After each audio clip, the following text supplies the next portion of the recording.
সম্মানিত ভাইরা আমার দরদিরা, সারা বিশ্বের মানচিত্রে বাংলাদেশ মানুষ চিনে কিভাবে? এই তথ্য তালাশ করতে গিয়ে যেটি পাওয়া যায় তা হলো তিনটি সন্তানের নাম আমি আপনাদের বলছি। এক নাম্বার হলো আবু রাহাত। 108টা দেশ এক জায়গায় হয়েছিল কাতারে।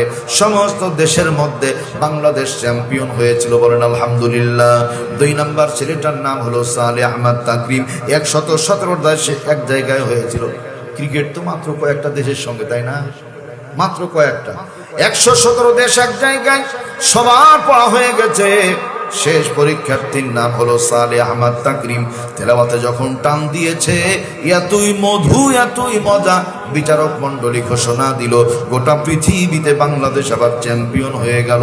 আওয়াজ করে বলতে হবে আলহামদুলিল্লাহ।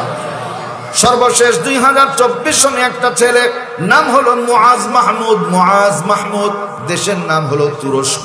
রিসেপ তাইয়েপ এরদোগান প্রেসিডেন্ট এই দেশে গেছে। 128টা দেশ এক জায়গায় হয়েছে। আমেরিকার ছেলে পড়ে, বিচারক মণ্ডলী গলে পাশে গিয়ে বসে। ব্রিটেনের ছেলে পড়লো, জার্মানের ছেলে, জাপানের ছেলে, রাশিয়ার ছেলে, মালয়েশিয়া, ইন্দোনেশিয়া, বাহরাইন, কাতার, সব জায়গার পড়া হয়েছে। এবার মুআজ মাহমুদ আস্তে আস্তে করে সামনের দিকে যায়। বিচারক মণ্ডলী কোশ্চিন করে, মা ইসমুক, নাম কি বাজান? বলে আনা মুআজ মাহমুদ। আইনাল বিলাদ, দেশ কোথায়? বলছে মিন বাংলাদেশ।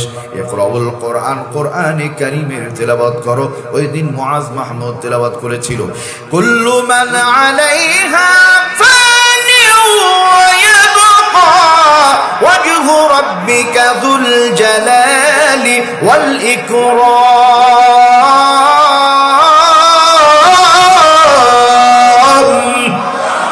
যেমনি তেলাওয়াতে টান দিয়েছে, বিচারক মণ্ডলী চেয়ার ছেড়ে দাঁড়িয়ে গেল।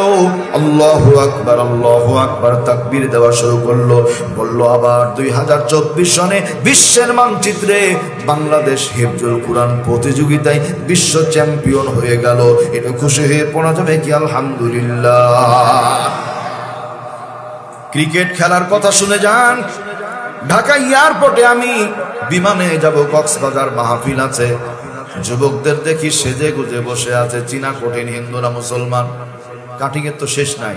বিট কাটিং, বাটি কাটিং, পাঙ্কু cutting, hippie cutting, Messi cutting, Ronaldo cutting. নতুন একটা কাটিং শুনলে খুব খুশি হবেন, আনারস কাটিং।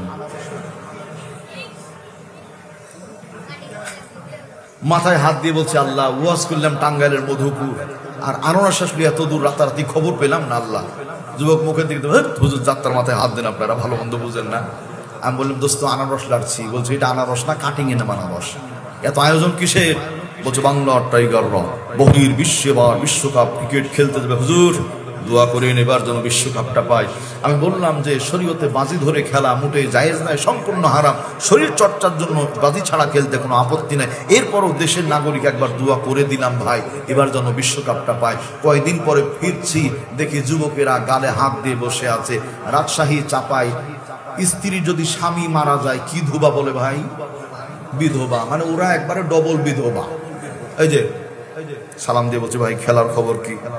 বলছে, হুজুর পাঠিয়েছিলাম বাঘের বাচ্চা, ফিরে এসেছে বকরির বাচ্চা। হুজুর স্পেশাল বিমান আনতে যাবে না? বলছে, বিমান ভ্যানালায় আনতে যাবে না, ভ্যানালায় চড়তে দেবে না। হুজুর মেজাজ গরম করেন না, এমনি হারে গেছি, যান বাড়ির দিক চলে যান। তার মানে সহজ কথায় বুঝালেন, প্লট দেয়, ফ্ল্যাট দেয়, গাড়ি দেয়, বাড়ি দেয়, একটা বারের জন্য বিশ্বকাপ জিততে পারে না।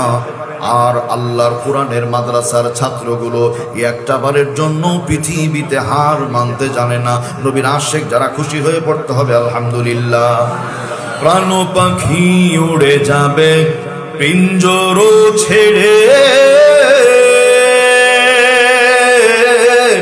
ধরা ধামে সবই রবে, তুমি যাবে চলে।